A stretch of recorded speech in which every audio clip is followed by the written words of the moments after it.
بسم اللہ الرحمن الرحیم۔ عزیز طلباء، السلام علیکم۔ میں ہوں سید وسیم عباس۔ امید ہے کہ آپ بخوش و خرم ہوں گے۔ آج ہم جماعت نحو کی شامل نصاب اردو کی کتاب کے حصہ نصب کے سبق نمبر 3 کہانی کو پڑھیں گے۔ اس کے کل 3 لیکچرز ہیں۔ آج ان میں سے پہلا لیکچر ہے جس میں ہم مصنف کا تعارف اور مشکل الفاظ کے معنی پڑھیں گے۔ عزیز طلباء، اس سے پہلے میں کچھ تاریخی حقائق بتانا چاہتا ہوں کہ 1803 میں انگریز بر صغیر میں داخل ہوئے۔ 1857 کو انگریز پورے طریقے سے اس خطے پر قابض ہوئے اور 1857 کو ہم جنگ آزادی کہتے ہیں اور انگریز جنگ غدر کہتے ہیں، کیونکہ وہ غداری کا ذمہ دار مسلمانوں کو ٹھہراتے ہیں اور اسی غداری کی وجہ سے انہوں نے مسلمانوں پر ظلم و ستم شروع کیے، مسلمانوں کی ذہنی اور فکری حالت کو پسماندگی کا شکار کیا اور مسلمانوں کی معاشی اور معاشرتی حالت کو خراب کیا، مسلمانوں کی اردو زبان کو نیچا کرنے کی کوشش کی۔ اس وقت ایک ایسی شخصیت کی ضرورت تھی کہ جو مسلمانوں کی زبان کو عروج دیتی، مسلمانوں کو معاشی و معاشرتی پسماندگی سے نکالتی اور مسلمانوں کی ذہنی اور فکری اصلاح کرتی۔ اس وقت ایک ایسی شخصیت تشریف لائی جنہیں سر سید احمد خان کے نام سے یاد کرتے ہیں۔ عزیز طلباء، ان کا شخصی تعارف اور ادبی تعارف اور ان کی تصانیف، ان تینوں حصوں کو ہم دیکھیں گے۔ یہ بالکل وہی ترتیب ہے جو ہماری کتاب کے اندر موجود ہے۔ تو چلتے ہیں مصنف کے شخصی تعارف کی طرف۔ سر سید احمد خان، ان کا اصل نام سید احمد تھا۔ خاندانی اعتبار سے خان کہلائے اور انگریزوں سے انہیں خطاب ملا سر کا۔ خطاب آپ سمجھتے ہیں کہ انسان کی کسی بھی خوبی کی بنا پر جو حکومت کی طرف سے ایک اچھا نام عطا کیا جاتا ہے، اس نام کو خطاب کہتے ہیں۔ ان کے والد کا نام متقی تھا۔ آپ نے دیکھا ہوگا کہ دیگر مصنفین اور شعراء کے تعارف میں ان کے والد کا نام اور ان کی جائے پیدائش کو درج کیا جاتا ہے، لیکن سر سید احمد خان ان کے کارناموں کی ایک طویل فہرست ہے، اس لیے انہوں نے ان چیزوں کو ذکر نہیں کیا بلکہ ان کے کارناموں کی طرف توجہ دلائی ہے۔ ان کی تاریخ پیدائش 1817 ہے اور ان کی وفات 1898 ہے۔ ہندوستان میں آمد، یہ ہندوستان میں کب آئے؟ مورث اعلیٰ کی شاہجہاں کے عہد میں آمد ہوئی۔ مورث اعلیٰ کہتے ہیں جد امجد کو، یعنی ان کے دادا کی شاہجہاں کی بادشاہت کے اندر ہندوستان کے اندر آمد ہوئی۔ شاہجہاں یہ مغلیہ خاندان کے 5ویں بادشاہ ہیں۔ ان کی حکومت 1628 کو شروع ہوتی ہے اور 1658 کے اندر ختم ہوتی ہے، اور جب یہاں تشریف لائے آپ کی یہیں پہ ولادت ہوئی۔ مغلیہ دربار کے بڑے عہدوں پر فائز رہے، رواج زمانہ کے مطابق تعلیم حاصل کی۔ چونکہ اس وقت ابتدائی تعلیم کے طور پر عربی اور فارسی سیکھی جاتی تھی، تو سر سید احمد خان انہوں نے بھی ابتدا کے اندر عربی اور فارسی دونوں زبانیں سیکھی۔ اس کے بعد انہوں نے سررشتہ کے طور پر عدالت میں ملازمت شروع کی۔ سررشتہ نائب میر منشی، یعنی آج اسے نائب میر منشی کے نام سے یاد کیا جاتا ہے، اور اس عہدے سے یہ ترقی کرتے کرتے منصف کے عہدے تک جا پہنچے۔ منصف کہتے ہیں جج کو، اور پھر آپ مراد آباد اور غازی آباد تشریف لے کر گئے۔ وہاں آپ نے انگریزی اسکول مقرر کیے۔ مراد آباد اس اسکول کا نام گلشن اسکول ہے، اور غازی آباد نے جو اسکول قائم کیا، اس اسکول کا نام وکٹوریہ اسکول رکھا۔ اس کے بعد پھر آپ نے کالج شروع کیا۔ کالج سے پہلے آپ اپنے بیٹے کے ہمراہ بنارس سے برطانیہ کی طرف تشریف لے کے گئے. وہاں آپ نے آکسفورڈ اور کیمبرج ان یونیورسٹیز کو دیکھا اور دیکھنے کے بعد مصمم ارادہ کیا کہ وہ بھی اپنے خطے میں جا کر اسی طرز کے تعلیمی ادارے بنا کر اپنی قوم کو بلندی عطا کریں گے. تو عزیز طلباء، جب یہ بر صغیر میں آئے تو انہوں نے 1875 میں علی گڑھ کالج کی بنیاد رکھی اور یہ لندن کے اندر گئے تھے 1869 کے اندر. اور یہی علی گڑھ کالج ان کی تعلیمی، سیاسی اور ادبی مرکز بنا.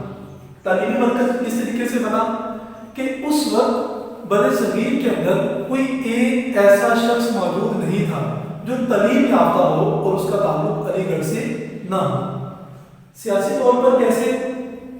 عزیز طلباء، یہاں ایک اہم بات آپ کو بتانا چاہتا ہوں کہ بلا شبہ پاکستان کا خواب علامہ محمد اقبال رحمۃ اللہ علیہ آپ نے دیکھا، اور پاکستان کو بنانے والی شخصیت قائد اعظم محمد علی جناح کی ہے. لیکن یہ دونوں شخصیات جب تشریف لائیں اس وقت مسلمان بحیثیت قوم موجود تھے. لیکن جب سر سید احمد خان آپ تشریف لائے اس وقت مسلمان ذہنی، فکری، معاشی و معاشرتی طور پر زوال کا شکار تھے. اس وقت مسلمانوں کو بحیثیت قوم کھڑا کرنا یہ بڑا مشکل کام تھا. تو سر سید احمد خان نے علی گڑھ ادارے کی بنیاد رکھی. اسی ادارے سے تعلیم یافتہ لوگ پڑھنے کے بعد مسلم لیگ میں شریک ہوئے، اور وہی مسلم لیگ بعد میں پاکستان کے بننے کا سبب بنی. دو قومی نظریے کے بانی بھی سر سید احمد خان کو کہا جاتا ہے. اور ادبی مرکز اسے کیوں کہا جاتا ہے؟ کیونکہ جتنی بھی ادبی تحریریں لکھی گئی اور ادب کے اوپر کام کیا گیا یہ سارا کا سارا علی گڑھ کی وجہ سے ہوا. اس کے بعد انہوں نے سائنٹیفک سوسائٹی کی بنیاد رکھی. عزیز طلباء، سائنٹیفک سوسائٹی یہ ایک ایسا ادارہ تھا جو انگلش کتب کو اردو کے اندر ٹرانسلیٹ کرتا تھا، یعنی انگلش کتابوں کا ترجمہ اردو میں اس ادارے کے اندر کیا جاتا تھا. اس ادارے میں تقریباً 2 درجن یعنی 24 کتابوں کا انگلش سے اردو میں ترجمہ کیا گیا. جو 24 کتابوں کا ترجمہ کیا ان میں سے چند کتابوں کو چھوڑ کر باقی کتابیں سائنس اور ریاضی کے اوپر مشتمل تھیں. عزیز طلباء، اس کی بنیاد کے حوالے سے میں آپ کو بتانا چاہتا ہوں کہ جب سر سید احمد خان یہ جج کے طور پر عدالت میں ملازمت کرتے تھے، عدالت سے فرصت ملنے کے بعد یہ اس بلڈنگ کی تعمیر کے لیے آ جایا کرتے تھے، اور پہلے سارا دن کام کرتے اور اس کے بعد دھوپ میں کھڑے ہو کر اس کی نگرانی کیا کرتے تھے، اور اس کے اوپر پیسہ خرچ ہوا تھا. اور سر سید احمد خان ان کے پاس اتنا پیسہ موجود نہیں تھا. ایک بڑا ہی اہم ان کی زندگی کا واقعہ آپ دیکھیں کہ انہوں نے ان اداروں کے قیام کے لیے کتنی محنت کی، اور ان اداروں کا قیام سر سید احمد خان نے اپنے لیے نہیں کیا بلکہ قوم کے لیے کیا ہے. تو سر سید احمد خان یہ انہیں چندے کی ضرورت تھی، اور مسلمان قوم چندہ دے نہیں سکتی تھی کیونکہ وہ غریب تھی. انگریز اور ہندو چندہ کیوں دیں، انہیں اس چیز کی ضرورت نہیں تھی. اور مسلمانوں میں چند نواب اور رؤسا ایسے موجود تھے جو پیسے دے سکتے تھے، لیکن وہ سارے کے سارے عیاش پرستی کے اندر مستغرق تھے. تو سر سید احمد خان نے ایک شخص کے پاس جانا چاہا جو اس خطے کا نواب تھا اور عیاش پرستی کے اندر مستغرق تھا. تو سر سید احمد خان جب اس کے پاس گئے تو آپ نے عورتوں کا لباس پہنا اور پاؤں میں گھنگھر پہنے، اور پہن کر وہ چونکہ عیاش پرست تھا وہاں عورتیں ناچتی تھیں. تو سر سید احمد خان باریش انسان 7 فٹ ان کا قد ہے، وہ وہاں گئے اور ناچنا شروع کر دیا. جب اس نواب نے دیکھا اور تھوڑی دیر کے بعد سر سید احمد خان کے پاس آیا اور کہنے لگا آپ ایسا کام کیوں کرتے ہیں؟ تو وہ کہنے لگے کہ میں قوم کی اصلاح کرنا چاہتا ہوں، مجھے پیسوں کی ضرورت ہے، اور یہاں پر ناچنے والوں کے علاوہ کسی کو پیسہ نہیں دیا جاتا، تو میں چونکہ یہاں سے پیسے لے کر ان کاموں کے اوپر لگانا چاہتا ہوں. تو اس نے توبہ بھی کی اور اس کے بعد اپنا شاہی لباس اتار کر سر سید احمد کو عطا کیا۔ اس کے بعد انہوں نے مسلمانوں کی اصلاح کے لیے ایک رسالہ جاری کیا۔ اس رسالے کا نام ہے تہذیب الاخلاق۔ الفاظ سے ظاہر ہوتا ہے کہ مسلمانوں کی اخلاقی تربیت کرنے کے لیے یہ رسالہ شائع کیا گیا تھا، اور جس سبق کو آپ پڑھ رہے ہیں کہانی، یہ بھی دراصل اسی رسالے کے اندر چھپنے والا ایک مضمون ہے۔ یہ تھا سر سید احمد خان کا شخصی تعارف۔ اب چلتے ہیں ان کے ادبی تعارف کی طرف۔ تو سر سید کا عناصر خمسہ میں شمار ہوتا ہے۔ عزیز طلباء، یہ وہی جنہیں آپ ارکان خمسہ بھی کہتے ہیں۔ یہاں ایک بات بتا دینا چاہتا ہوں کہ سر سید احمد خان یہ کوئی شاعر نہیں تھے اور نہ بہت بڑے ادیب تھے، پھر بھی ان کا نام عناصر خمسہ میں کیوں شمار کیا جاتا ہے؟ اردو کے وہ 5 بڑے نام جنہوں نے اردو کے اندر نشاط ثانیہ کا کردار ادا کیا ہے۔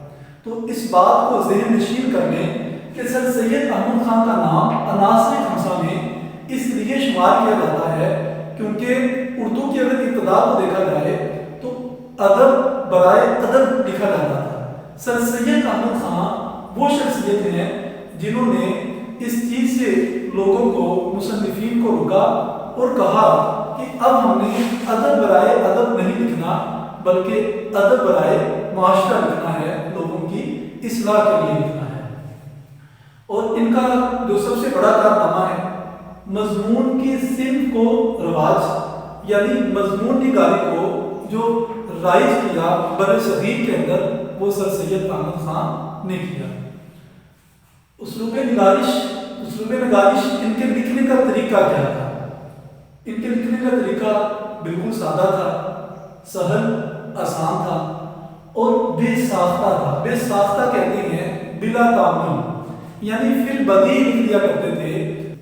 تصنع سے پاک، تصنع کہتے ہیں بناوٹ۔ عزیز طلباء، آپ مختلف اسباب کا مطالعہ کرتے ہیں تو آپ نے اس چیز کو دیکھا ہوگا کہ کچھ مصنفین ایسے ہوتے ہیں کہ وہ اسباب لکھتے ہیں اور ان میں الفاظ کا چناؤ تو کرتے ہیں، لیکن اس میں جو علمی بات ہوتی ہے وہ موجود نہیں ہوتی، یعنی الفاظ کا تصنع، الفاظ کی بناوٹ ان کے ہاں نہیں ہے، یہ بالکل سادہ طریقے سے لکھتے ہیں۔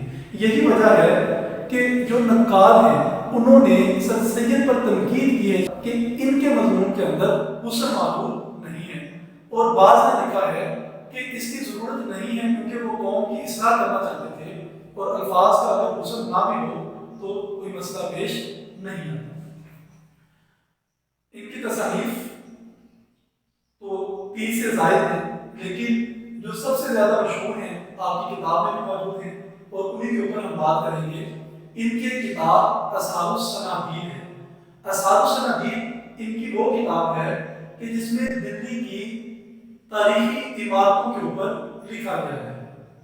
دوسری ان کی کتاب اسباب بغاوت ہند، اس کا لفظی مطلب یہی ہوتا ہے ہند کی بغاوت کے اسباب۔ تمہیدی طور پر میں نے شروع میں آپ کو بتایا تھا کہ انگریز جب جنگ آزادی ہوئی تو غداری کا ذمہ دار مسلمانوں کو ٹھہراتے تھے، تو سر سید احمد خان انہوں نے اسباب بغاوت ہند کتاب لکھی، اور اس کتاب کے اندر انہوں نے یہ بات ثابت کی کہ اس غداری کے ذمہ دار نہ مسلمان ہیں نہ ہندو ہیں، بلکہ اس کے ذمہ دار خود انگریز ہیں، کیونکہ انہوں نے ایسے قوانین وضع نہیں کیے جو یہاں پر قبولیت کا درجہ رکھتے ہیں۔ اور اس کا بعد میں انگلش میں ترجمہ کیا گیا، اور جب انگریزوں کے پاس پہنچا تو انہوں نے اس بات کو تسلیم بھی کیا تھا۔ تبیین الکلام، اس کے اندر کلام کے بارے میں گفتگو کی گئی ہے، اور ایک ان کی کتاب خطبات احمدیہ ہے۔ عزیز طلباء، میں نے آپ کو بتایا کہ جب علی گڑھ کی بنیاد رکھی، اس سے پہلے یہ برطانیہ میں گئے تھے۔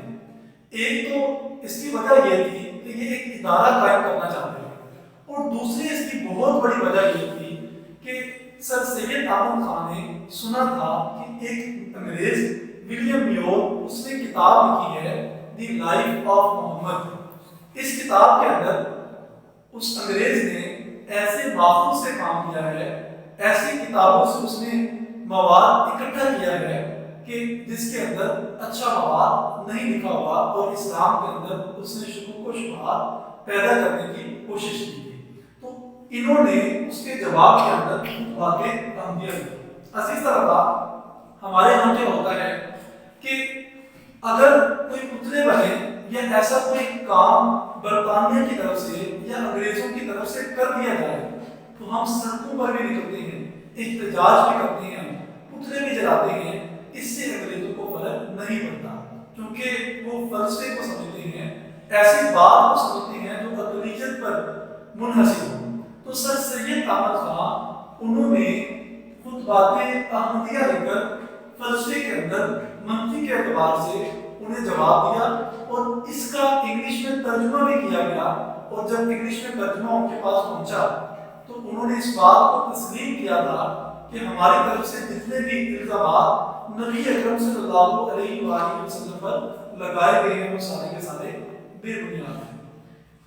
ان کا کارنامہ تفسیر قرآن ہے، انہوں نے قرآن مجید کی تفسیر کی ہے۔ عزیز طلبا، یہ تھے ان کا شخصی، ادبی اور تصنیف کا تعارف۔ اب ہم چلتے ہیں اس سبق کے مشکل الفاظ کی طرف۔ مشکل الفاظ، چونکہ یہ سبق 2 صفحات پر مشتمل ہے، صفحہ نمبر 1 اور صفحہ نمبر 2 کے مشکل الفاظ کے معنی میں نے الگ الگ لکھے ہیں، اور یہ بالکل اسی ترتیب سے ہیں جس ترتیب سے آپ کی کتاب میں دیے گئے ہیں۔ سب سے پہلا لفظ کاہلی۔ کاہلی کہتے ہیں سستی، چستی، ہوشیاری، دلی قوا، دل کی طاقت۔ اس سے مراد سمجھنے کی صلاحیت ہے۔ ایک انسان کو اللہ تعالیٰ نے آنکھ ماتھے کی عطا کی ہے، اور ایک آنکھ اللہ تعالیٰ نے انسان کو دل کی عطا کی ہے۔ انسان دل کی آنکھ سے کسی بھی چیز پر غور و فکر کرتا ہے تو اس طاقت کو کہتے ہیں دلی قوا۔ اوقات بسر، اوقات وقت کی جمع ہے۔ بسر کا مطلب ہوتا ہے گزارنا، یعنی وقت گزارنا، مراد کیا ہے؟ زندگی گزارنا۔ بمجبوری، مجبوری کے طور پر، مجبوری سے۔ طبیعت ثانی، پختہ طبیعت یا دوسری طبیعت۔ حیوان صرف جانوروں جیسی عادت۔ منتظر، انتظار کرنے والا۔ اگر تلفظ کی بات کی جائے تو آپ نے زوئیں کے نیچے زیر پڑھی ہے، اس کا مطلب ہوگا انتظار کرنے والا۔ اگر آپ زبر پڑھیں گے تو اس کا مطلب یہ بنے گا کہ جس کا انتظار کیا گیا ہے۔ تحریک، حرکت، مشغول، مصروف، مہیا، فراہم کرنا، حاجت، ضرورت، اندرونی قوا، اندرونی طاقت۔ صفحہ نمبر 2 کے الفاظ مانی۔ چندہ، ذرا سی۔ ملکیوں، جاگیردار۔ جاگیردار انہیں کہتے ہیں جنہیں تحفے کے طور پر زمین دی جاتی ہے۔ لا خراج دار، محصول نہ دینے والے، محصول ٹیکس کو کہتے ہیں۔ مائل، متوجہ ہونا۔ قمار بازی، جوا کھیلنا۔ تماشبینی، تماشا دیکھنا۔ تہوار، وحشی۔ بد سلیقہ، بری عادت والا۔ وزردار، معاف کیجیے گا یہ الف نہیں آتا۔ وزردار، عزت دار۔ قوت عقلی، عقل کی طاقت۔ برخلاف، الٹ۔ ولایت، غیر ملکی۔ وحشت پنے، جنگلی پن۔ رفع، دور کرنا۔ مستعدی، چستی، ہوشیاری۔ عزیز طلباء، یہ تھا مصنف کا تعارف اور مشکل الفاظ کے معنی۔ امید ہے کہ آپ نے اہم نکات کو لکھا ہوگا اور مشکل الفاظ کو بھی نوٹ کیا ہوگا۔ آئندہ لیکچر کے اندر ہم نصب پاروں کی تشریح دیکھیں گے اور خلاصے کے اہم نکات کو زیر غور لائیں گے۔ اللہ حافظ۔